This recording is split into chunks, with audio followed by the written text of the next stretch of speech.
can't hear you, buddy.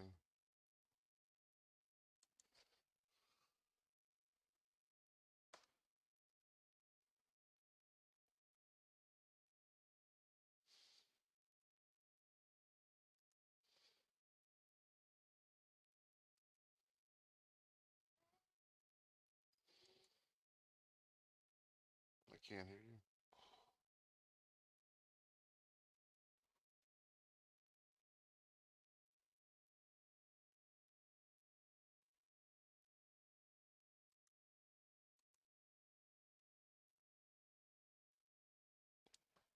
Can't hear you.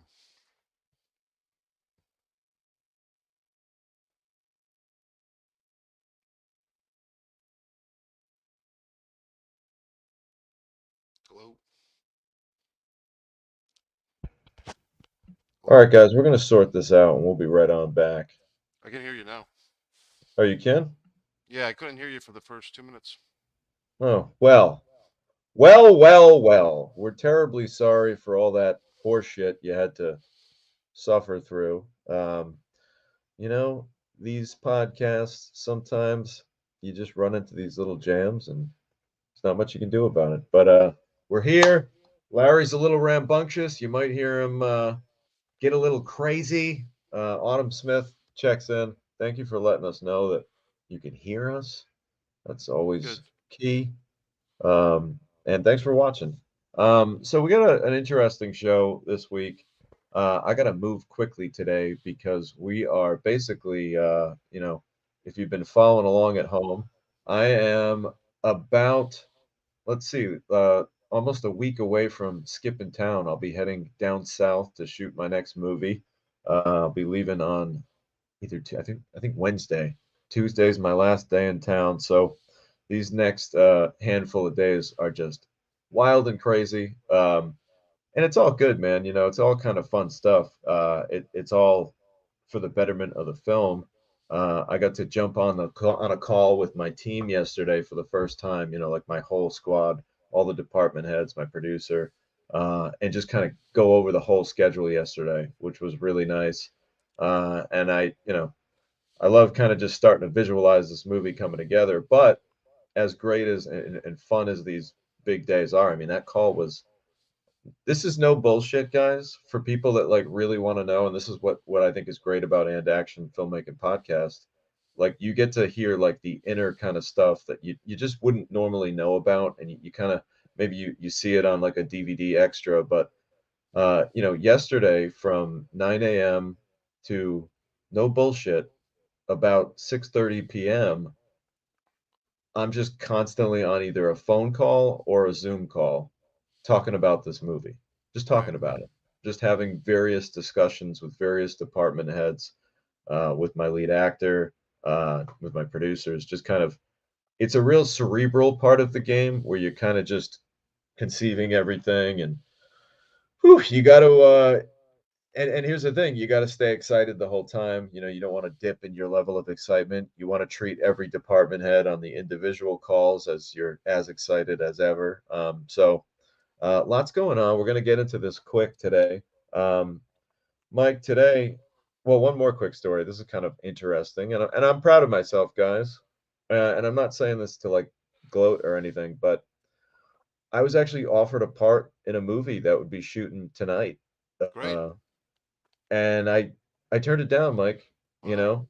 Yeah, it was one of those things where, I don't wanna say too much about it, maybe I'll reveal more on a later episode of And Action, but got a call from, a producer friend and a director friend. They kinda tag teamed me on different calls, basically saying, "Hey, we got this little thing, it'd be really cool, might be a chance for you to have a little cameo.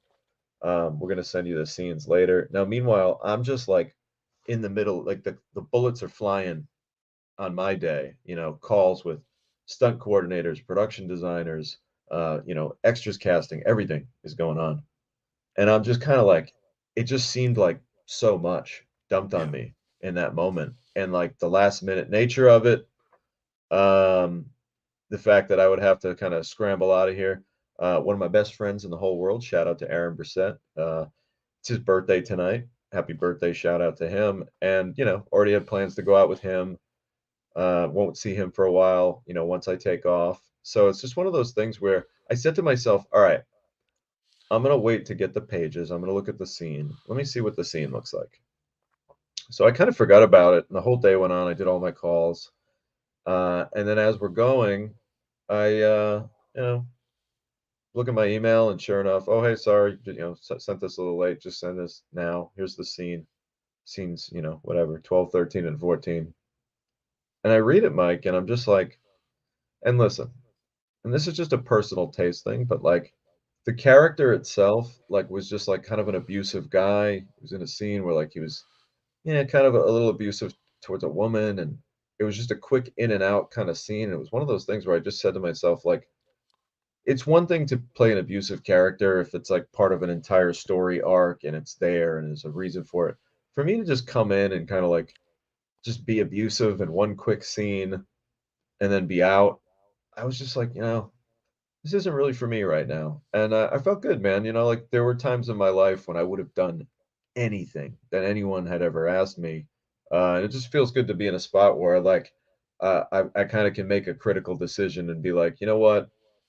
And here's the other thing. The reality is, and I told the producer and the director this too. I was like, guys, I'm like in prep full combat mode right now. So like I don't want to be in a position where like I'm on set and I've got to field a phone call that's like super important for the movie and now like I got to be the guy that people might be waiting on or even for me, and I was like I want to be able to deliver for you, and if I'm thinking about like, oh my God, I just got this like pretty important text message about the film, like where's my head going to be at? So you know what, Mike, it just didn't work out, buddy. I just said, you know what? I'm just gonna take the stress off of everyone and just pass on this. And it's the first time I've ever passed on anything in a movie, I think. I think it's a responsible decision, buddy, not only for yourself, but for your filmmaking friends. And, you know, who knows, in the bigger picture, maybe that small cameo made sense in the whole screenplay, and hopefully it did. But the reality is, buddy, you prioritized your options. You had an option to kind of, not to say bail on your own project, but take a momentary respite from your own project. But you prioritized your own thing, your own feature film that you're directing, and you're going to be in a different state of the country. You're going to be working with some new people, some people that you're familiar with, and that's a lot of stress. And I think you explained yourself well to your colleagues there that you don't want to be a burden on them or their crew tonight. And, you know, I'm sure that they'll find someone else in time. And it's a good thing when you get to that point where you can prioritize your options. Some people will be happy just to have the options, but I'm proud of you, buddy, because as your friend, I know that you've been not an insult, but a bit of a people pleaser at times, as Oh, I have. big time. As, yeah, as I have as well, so I understand that. And I think part of maturity and just getting a little bit older and grizzled and cynical is that sometimes you got to say what's best for me and what I'm trying to accomplish, and not trying to satisfy the world. And in this situation, I think you made the right call, and I think you were respectful. And I would say I haven't even seen their script or even know anything about it, but I'd say, you know, like I said, maybe in the big picture, their 90-page or 120-page screenplay, this abusive boyfriend or abusive character might have made more sense in the big picture, and you just weren't allotted the time uh, to get that knowledge. So whoever they are, best wishes to them and their project, their show tonight. Yeah. Oh, no, listen, big time best wishes. And you're absolutely right, Mike. This is no knock to the production, the screenmaker, the story, anything like that. It was just one of those things where I'm like, if I'm gonna do something like that, I'd rather it to be like a full-fledged character that I could really like develop and try to figure out like what's going on there, and maybe people could watch it and learn something from it. But I don't know, for this it just didn't seem right. So I guess the lesson there is uh, sometimes you just got to say no to things, and it ends up kind of feeling good because it takes, like Mike said earlier, it takes the stress off of me, it takes the stress off of them. And hey, guess what? Like Mike said, they probably recast that part 20 minutes after I turned it down. Like, you know, it ain't hard to find talent in a movie, you know, that's for sure. So moving on, Mike. This week I really wanted to talk about, you know, at first last week I'd said, you know what, let's talk about The Florist this week. For those who don't know much about The Florist, that's a web series that I've been working on for the last 6 months or so. Um, and then I said, you know what? The florist is kind of step two. Let's back it up and start with step one.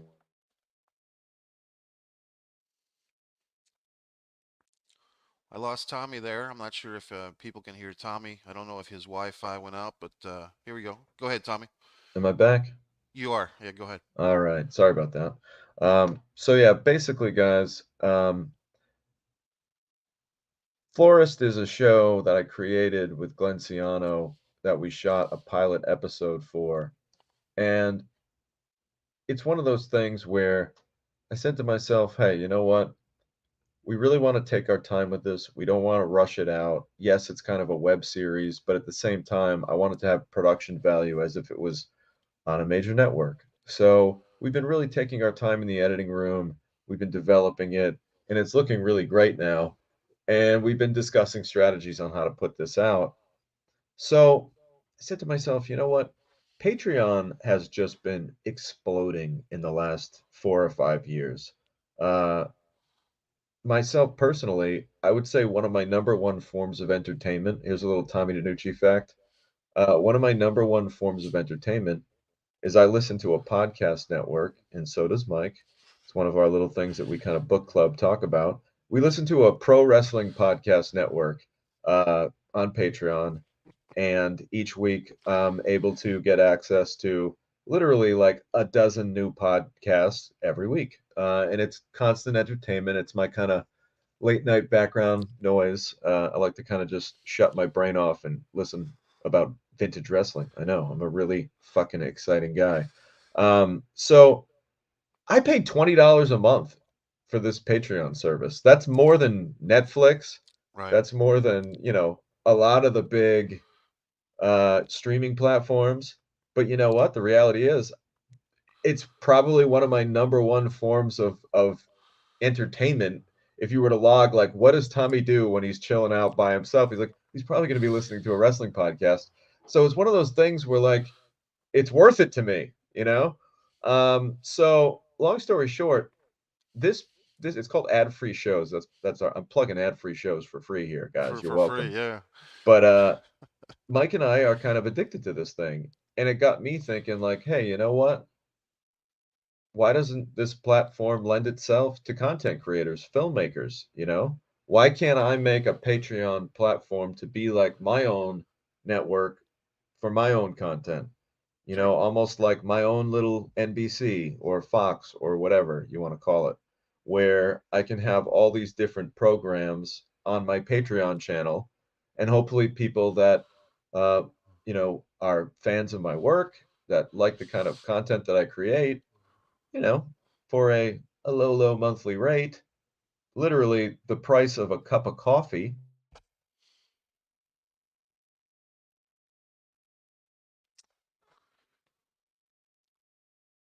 Tommy might have frozen up again, folks, but basically he's discussing the Patreon experience. He'll be launching his Patreon pretty soon, if it hasn't launched already, and more insights into filmmaking with Tommy on his Patreon. I've had a Patreon page for a couple of years, but I'm ashamed to admit that I haven't actually activated it. I've had the account, I set it up, I kind of hit some roadblocks that I had to work through, but I'll follow in Tommy's footsteps here and get mine going. I think for me it would be more about visual art myself. That's something that I've been doing a lot this year, and as you all know, uh, our buddy here, Stephen E, says you didn't hook me into the wrestling podcasts. Well, buddy, it's the ad-free shows. It's not that we're not hosts or anything on that show. We're just listeners. So I mean, it's open for everybody. It's the Conrad Thompson experience. I actually interviewed Conrad Thompson on my Messier Mantra TV show. My buddy Cody Piexo at Seekonk TV9 in Seekonk, Massachusetts. In case you're wondering, folks, you say, well, gee whiz, Mike, do you have anything else to plug? Well, my book here, this is my film book, recently added chapters. I think one of our loyal listeners, Ari, actually enjoyed this book and gave it a nice review on Amazon. But if you look up Mike Messier on Amazon, you can experience that. I will be playing the grand piano later today, as you can see back here, which is always good. And yeah, so I do know, folks, if you want to comment about this situation, there is a storm uh, in New England, I believe, right now. Maybe that's causing Tommy some Wi-Fi issues. Here in Jacksonville, Florida, there's actually a hailstorm. People here get really excited if there's any type of interesting weather situation. I actually covered my car. This is one thing I did. Stephen E., Autumn, Kim, and anyone else who's listening. I bought a car cover this past year, something that I wish I had done when I lived in New England, which is basically, you've seen them. It's basically if you have a car, you put this, $40 or however much it costs covering. It's just like a vinyl cover. I wish I had done this for years when I was in New England, like you guys now, because if you think about it, you put this car cover. Hey, buddy, you back? Whew, guys, I blacked out. I was saying that is there a New England storm? Stephen E says it's in Connecticut at 1 o'clock today. What's going on up there with the weather, Tommy? Well, we got a little bit of snow dumped on us over the weekend, and about 6 to 8 inches of snow, and it's kind of sticking around. But it's supposed to rain tonight. We got a storm front moving in from the northeast. It's going to be pushing some wind on into the west. Chances of precipitation are about 80% coming in from the north. Um, You know, I don't really know, yeah. guys, but I'm told it's going to rain. I feel very embarrassed for this whole shit show of technical difficulty today. So I apologize for that. I want to pick things back up. Um, Mike, thank you for taking the reins, brother. Yeah, yeah. Let me check in with everyone. Thank you for hanging in with us. We had Autumn Smith on earlier. We got Kim here. What's up, Kim? She's always down to get in a little and action filmmaking podcast. Stephen E., it's good to see you again, my friend. Nice to have you live with us. Y'all didn't hook me onto brother. You got to check out. I already explained it. All right, I good, explained good, that. good, good, Yeah. good, good. Get on that, Stephen. You will not be disappointed. Oh wow, we got rain coming in at 1 p.m. Rain and heavy wind. Not to sound like a little brat, but another reason why I imagine shooting a movie out in the rain and heavy wind tonight. Oof. Yeah. Whew. Anyway, yeah. So guys, Patreon is something that I saw something. I said, wow, this guy Conrad Thompson has literally built a fucking podcast empire. What did I do to my hair there? Let me fix that. All right. This guy's literally built a podcast empire where a bunch of what they're called marks, which is another term for fans, Us. obsessed fans. Um, we're paying $20 a month to watch this guy. So I'm saying to Right. myself, like, you know what? I could create something like that where I have myself and a lot of other creatives put their content onto my own channel. And you know what that does, guys? That gives the power to the creator.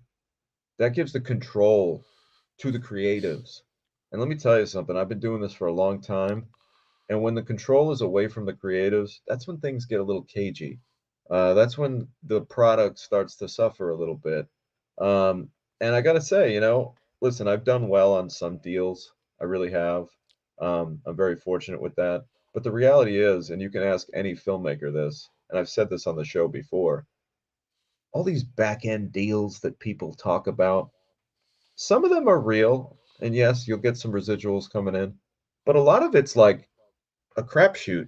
You'll be lucky if you make anything back on the back end. I always tell people like make sure you get a nice rate because your back end points are all kind of sometimes it's like figment of it's like a fantasy land.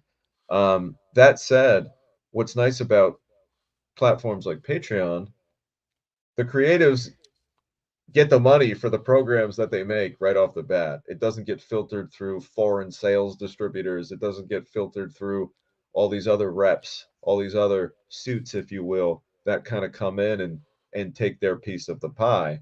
Now, 10, 15 years ago, even 5 years ago, it would have been kind of crazy to think that people would, pay for a different network of smaller, more obscure artists making a more grassroots approach to putting their content out. But now it's different. Now everybody is willing to give people a chance. So for the same reason that you might plank down 9.99 on Hulu or name that platform, there are people that are like, "Oh, I like this artist. I'm going to patron them. I'm going Right. to sign up for their Patreon page and support them." And obviously, like anything else, if you join on the page, there's a lot of perks. So I've been creating a Patreon page that I'm going to be launching really soon, and it's going to be just loaded with content. I'm going to really make it my mission to have a lot of action on there. Everything right down to I'm going to be doing interviews with a lot of the actors that I've worked with. I got a new show that I'm going to have for Patreon only called Talk to Tommy. And it's just going to be me one on one having a conversation with, say, a Joey Fatone or a Theo Rossi or, you know, one of the actors that I've worked with. And it's going to be exclusive to Patreon. I'm also going to have The Florist premiere on my Patreon page. So if you wanted to hear more about The Florist, which we're going to be talking about in detail as we get ready to ramp that up, The Florist will be available in my shop right on Patreon. Just for a few bucks, you can click on it, and like for the price of an old school blockbuster rental, you can check out the Patreon, the Patreon rendition of The Florist. I've got my film camp, which listen, man, I had so much fun doing that film camp back in the fall. It was the fall film camp, and a lot of people wanted to make it, and they just weren't able to get out there. We had a great live attendance, but there were plenty of people that were like, "Oh man, I can't make it this weekend." Don't worry, if you missed the film camp, it's going to be available on my Patreon page right in the shop at a low, low price. We'll be promoting that really soon. Um, so, guys, it's all about kind of going into business for yourself a little bit. And great, the great thing is technology has allowed it so that like a vendor's gonna can be peddling their wares from a cart. I could be peddling my programs right from Patreon and getting a lot of people to click on it and take a look without the usage of a distributor.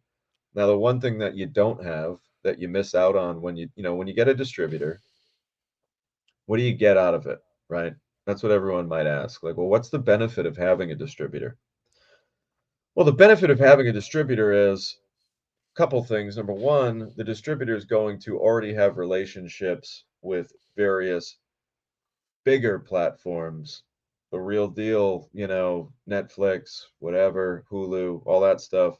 You might get a shot to get your content on something big like that, but you also run the chance of time. It takes so much time. Right. Very rarely are there these overnight successes where it's like you pitch a show to Netflix and then in 2, 3 months they say yes, and then 6 months you're making the show. I mean, that's a fucking fantasy right there.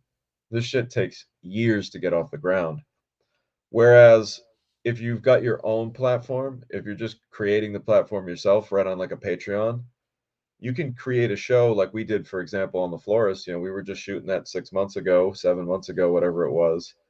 And now in a matter of, I'd say about a month-ish or 2, that'll be out on Patreon, and people will be able to watch it anywhere on the planet. So, the benefit of having a distributor is, yeah, you might have a shot at the big networks or the big platforms. The benefit of a distributor really is the advertising. The big thing would be the advertising. Distributors have ways of putting your film, your trailer, your artwork in various forms of online periodicals, entertainment sites, things like that. But you know what? You can do that yourself too. It's just a lot of work. So that's kind of the experiment for 2024. Here we are still you know, 2024 is still just rubbing its eyes and waking on up, right? And here we are kind of laying this groundwork for like an experiment with this Patreon thing. I'm going to really see what happens and try to promote it the best I can, use the help of a lot of my, uh, you know, friends to kind of help promote it. And I mean both friends in the industry, people like, the people we talked about earlier that I could interview, people that have been in my movies, right down to my actual friends that are going to, do me a favor and share it out there and maybe plank down the first $5 bill to become a patron on the show.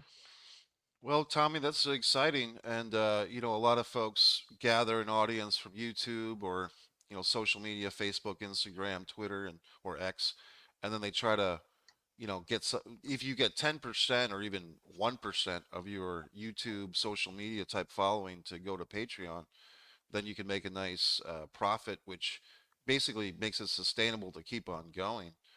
And I've discovered a lot of people on YouTube, Tommy, as you know, and I think for actors out there like the Stephen E's and the Kims, there's a lot of talented actors, especially comedic ones, that are doing these YouTube shorts, like 1 minute or under little videos that they don't have the highest production values, but there's some real talent out there. This funny lady, Caitlin O'Reilly, I think I've sent you and David some of her little 1 minute videos. She has this knack for doing what I would call, Karen type characters, like white women in distress type characters. And this woman's I would say she's funnier than most of the people on Saturday Night Live at this point. So my point to you, buddy, is you never know. I mean, you can.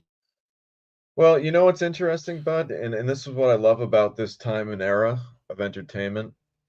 Uh, the cool thing about it, I'm getting a call from an unknown caller, and it's a spam risk, guys. I'm definitely not going to pick this one up They because want it's to make sure you have proper insurance for your car. I'm sure. Yeah. yeah, this is telemarketer city, so we got to just shut that one right down. That's my second telemarketer of the day. What I is it like? block. Is it 1998? Why are It, telemarketers still calling me? yeah, I block the numbers. I get a lot of these numbers. Somehow I signed up for something online, and now for the last month I've been getting calls, and I block the numbers so that they go That's a good directly to idea. voicemail. I should do that. Yeah. Well, anyway, Mike, this is a time in entertainment when people are more willing to give people a chance. Meaning, like, all right, so that woman you mentioned, you find her funny. She makes you laugh. You are willing to be a patron and give her that whatever, few bucks a month or whatever to entertain you because you like it. Whereas, I mean, dude, I can't tell you the last time I watched an episode of Saturday Night Live. Like me sit down in front of the fucking TV and Right. watch a full episode of SNL. Yeah, maybe I've caught a 1 or 2 minute clip on social media. Somebody posts something or they'll put it out, something like a highlight. But as far as just like planking ass down and watching SNL, Right. those days are fucking over, guys. It's Yeah. over. Right. So my point is, if somebody like this woman can make you laugh and you can watch the content in a nice little 1 or 2 minute spurt every now and then and it keeps you chuckling, that's worth $5 a month for a lot of people right there. So yeah, I think it's a really cool time and I think it's really exciting and freeing because I'll tell you, there have been a lot of deals that I've been a part of where I've put a lot of work into the intellectual property, the real deal stuff that actually makes the car go, if you will, like the real meat of the equation. Sure. And you don't make as much money as you think sometimes on some projects. Whereas, like, it's just very freeing to think that, like, when you create your own content and you distribute your own material on your own platform, you kind of reap what you sow in that case. And I think that that's a really exciting venture for any entrepreneur. I don't care whether you're, trying to sell content or whether you're trying to sell vacuum cleaners, knowing that you get 100% of the sweat equity that you put into a project. I mean, that's very, very freeing. Well, Tommy, I'll make a parallel with the written word. In December, I did this 2-hour seminar in the Jacksonville Public Library, and it was about self-publishing books on Amazon. And about 40 people showed up, and a lot of them were, senior citizens, but some younger people too. And I talked about the advantages, I believe, of self-publishing books, which is basically you don't have a hierarchy. You're not, for lack of a better term, kissing some publisher's ass with a query letter and trying to convince them that you are worthy of being published. And yes, if you want your stuff in Barnes and Noble and so forth, the conventional publisher is the way to go. But guess what? I self-published on Amazon, and my books are available through Barnes and Noble because Amazon shoots them out to Barnes and Noble. So at least for on-demand printing, my stuff is available through Barnes and Noble simply because I went through Amazon first, and Amazon already has these built-in connections. So you're right, Tommy. Uh, the creator as subject to the authority, the times have changed. They're not changing. They've already changed. And at times, buddy, I feel like I'm trying to play catch up ball with some of the stuff that's already happened. But it's not too late for any of us to hop on these things, whether it's Patreon or self publishing or YouTube. All these outlets are up and running. I think another thing that I would keep an eye on, buddy, is let's both be on the lookout, and everyone listening, be on the lookout for the next big thing. The next big platform, I mean, because these platforms come and go pretty quickly. At least they come pretty quickly. Some of them stick around like YouTube. But if you can be like, say, if you were 20 years ago, one of the first real YouTube content creators of note, like someone who made quality stuff in 2005, when YouTube was first getting going, that's the way to go. So if Yeah, anyone has any leads on the next big thing, let us know. there's no question. It's funny. There was so many for so many years. I said to myself, like, YouTube, that's stupid. It's for kids. It's bullshit. Like, I don't need to Right. do that. I'm a filmmaker. I'm a legitimate movie creator. I don't need that YouTube video bullshit. And now I've realized, well, wait a minute. Like, I should have been doing this YouTube video bullshit this whole fucking time for a number of reasons. Number one, and I've talked about this on the show before. I love to create. I can't fucking help it. It's in my DNA. If I'm sitting there and I have a camera in my hand, which I always do because I've got my phone literally surgically implanted in my hand, I just can't help but create some kind of little video, tell some kind of little tiny little story, even if it's 5 seconds long. So that said, like when you got a YouTube channel, you're getting to create every day, multiple times a day. I'll post 3 or 4 little short videos. It's like I got that little heroin fix. I got that little bite of what I like 4 or 5 times. It's literally it's like being a junkie. You need a fix. Like I got to create something. So I get to do that as many times as I want. So I wish I've had that even just for the level of enjoyment that I get out of making videos. Like I wish I've been doing that for years. And like Mike said, I mean, there was a time when it was kind of like the Wild West on YouTube, and like it was much easier to get subscribers, and it was much easier for the algorithm or the powers to be to kind of like put your word out there. And now the reality is there's just so many fucking people doing it. There's, probably billions of people on YouTube worldwide. Yeah. So it's tough sledding, but you got to start somewhere. So anyone listening to this show, if you're thinking about, hey, should I start that YouTube channel? Hey, should I start my own Patreon page? The answer is yes, you definitely should. And what better time to start than the beginning of the year? Well, Tommy, I think about that. Like when I leave the suburban neighborhood of which I'm currently living in, I have these thoughts like there's about 1,700 people in this housing development, and I wonder of the 1,700 people, how many have YouTube channels? Just a weird thought that comes to my mind. And Sure. I typically, I think, I say most of the adults probably don't, but I bet some of the teenagers do. I bet some of the teenagers have a Twitch channel where they're doing video games, or they have some type of thing that they're into, or they're making their own little comedy things. I think one thing you can say is that for people of an older age, there's also an audience out there for older people who there's probably less content creators that are 60 or 70 than there are that are 15 or 14 or 18 or 20, right? So if you can tap into things, talking about movies from the 1950s or the 1960s, or talking about classic cars, stuff where there's a niche audience, but a very big niche audience for that type of stuff. Those type of channels do well too. Yeah, it's So fascinating, man. My dad is, I think he's going to be turning 69 or 70. My dad's, so he's getting on in the years, and God bless him. But he'll sit there and watch hours of these workshop videos. He's a big woodworker and he likes to build things. So my dad's always watching these woodworking videos, and it's amazing. There are carpenters that have hundreds of thousands of subscribers and their views get millions of views.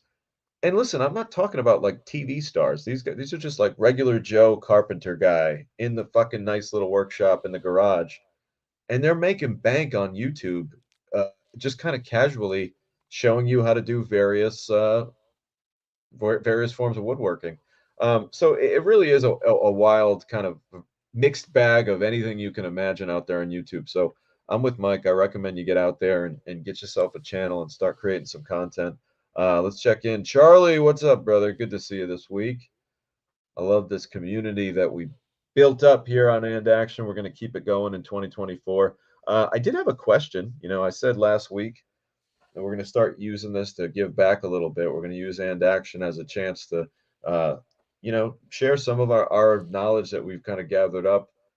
Mike and I combined probably have like a few decades worth of movie experience together. So if you got questions and you want to know anything simple, complicated, uh, we'll get right into them here at the end of the show. So we have a question from Jade Valentino, Nice name. who yeah, Jade has reached out on my last, I think it was the video that I posted. It was maybe a promo video for last week's episode. And she basically asked, how do I work with you? You know, like, how do I work with you on a movie? And I said I will answer it on the next week's episode. So here I am. Jade, I hope you're listening. Let's talk about it for a few minutes.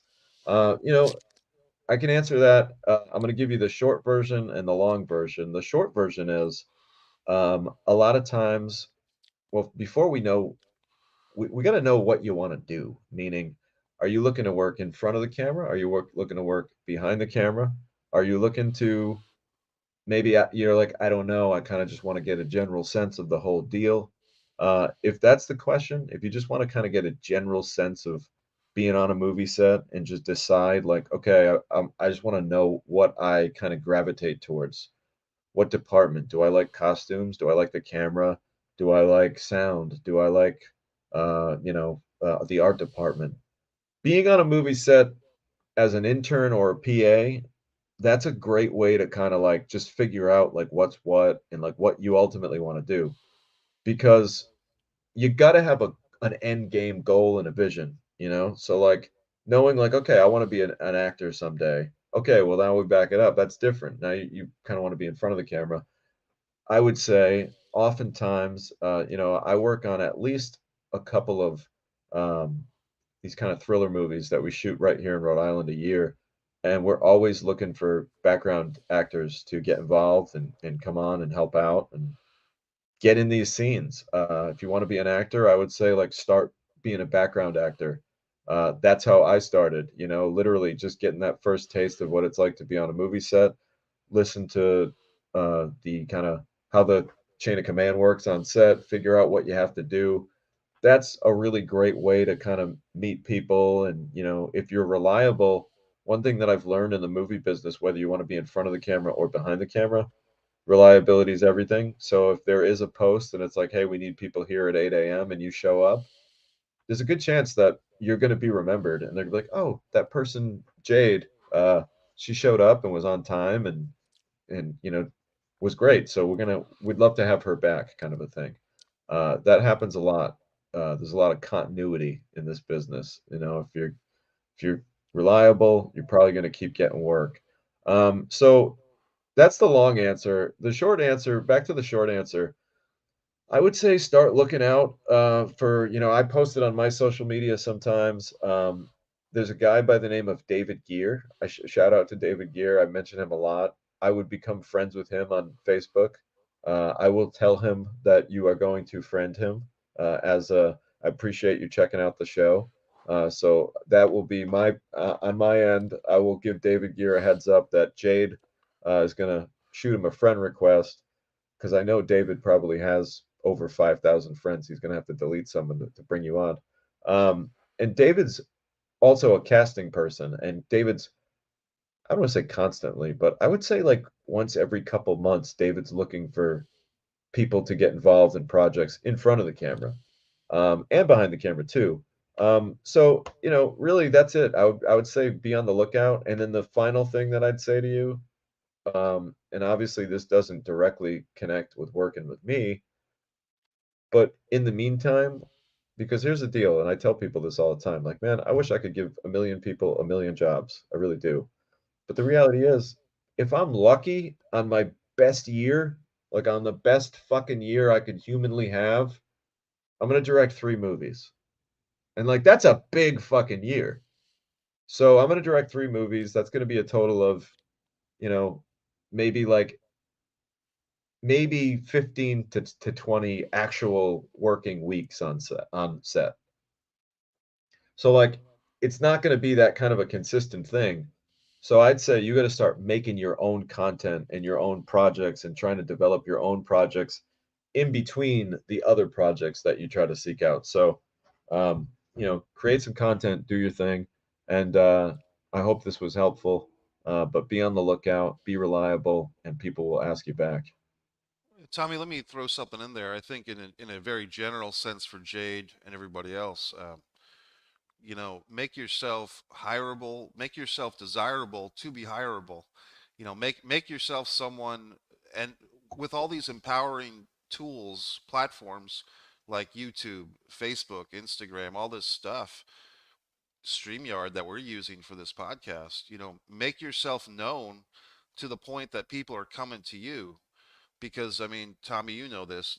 There's nothing that is kind of a turnoff more than a desperate actor who's willing to do anything, and I will do, and the thing is, it's not that there's anything wrong with being an actor who wants to work. It's just that there's a certain feeling that someone can get from someone.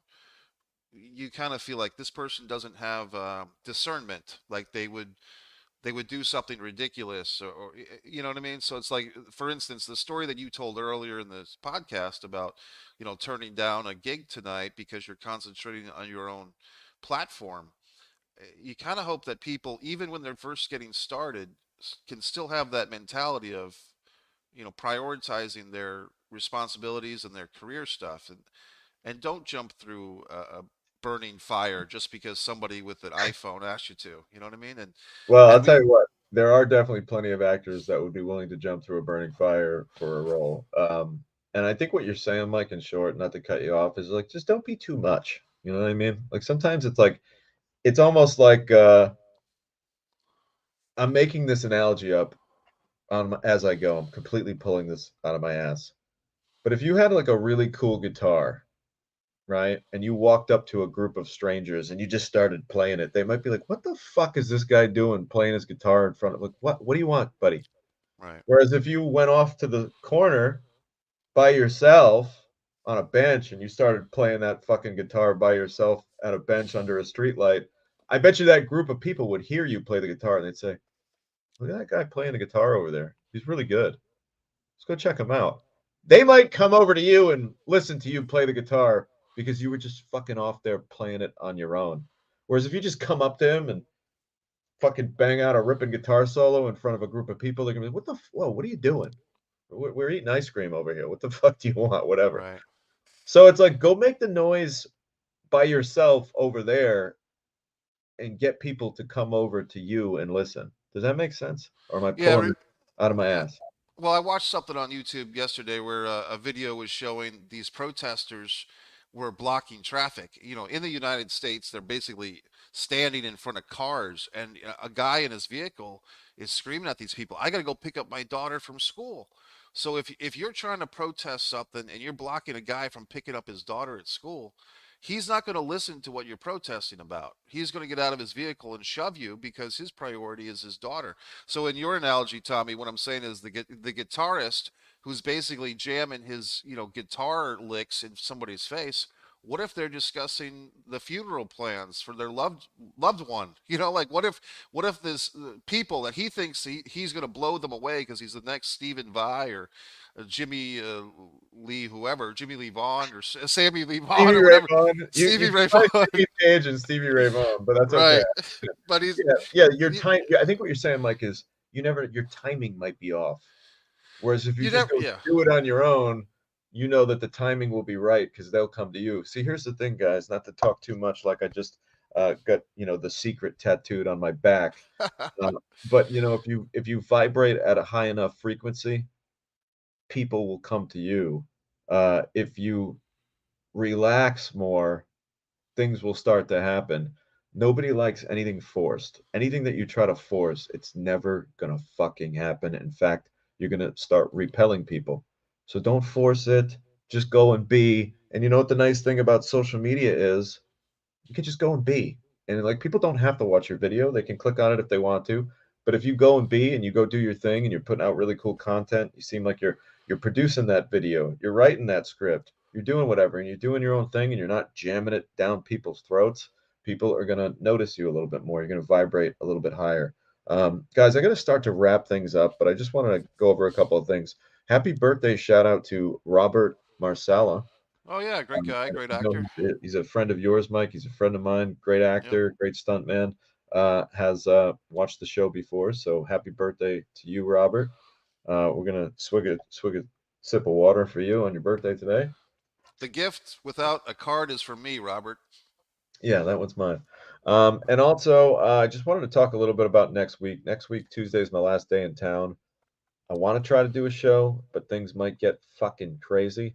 But hey, I'm gonna take this show on the road, and I'd hate to just not do an and action for the next like 4 or 5 weeks. So I think what we're gonna do is just try to kind of be on the fly. You know, we're gonna try to give you a show when we can. It might not be on a Tuesday, but I'm still gonna try to give you at least weekly content or at least 1 or 2 episodes while I'm away. Might be doing it from the hotel room. That's okay. Might not have the best internet connection. What's the fucking difference? We had a shit show this morning with my internet connection, so it doesn't really matter. So we're gonna do the best we can to keep this show going because there's a lot happening. And be on the lookout. Here's a little secret that only people watching And Action will know about, and I'm only going to say this now. But The Florist, that show I told you about, we are going to be dropping the trailer on Valentine's Day. See the little connection there? Yes. Florist, Valentine's Nice. Day. See what we're doing, brother? Yep, I see it, buddy. No, Yeah. that's exciting. Yeah, Tommy. I mean, I think one thing that people can do to be a part of this is make sure that your notification button on your friendly YouTube is clicked for Tom DiNucci YouTube channel. And one little trick of the trade, buddy, for all the YouTube people out there is sometimes you have to click that button a few times, like actually unnotify yourself and then immediately actually re-notify yourself on that little bell icon because sometimes your YouTube, for whatever reason, it kind of denotifies you or however you put it. And so you just have to manually push the button a few times to just reinvigorate it. Valentine's night, Tommy, I'll be in Austin, Texas, sharing Disregard, my silent short film. We'll have its world premiere at the Austin Revolution Film Festival. So I'll be Wow, out in Austin. congratulations. Thanks, buddy. So That's I'll going be to be out. fun. Yeah, it should be. I went. I haven't been to the Austin Revolution Film Festival, but I have been to its sister festival, San Angelo Revolution Film Festival, in 2022.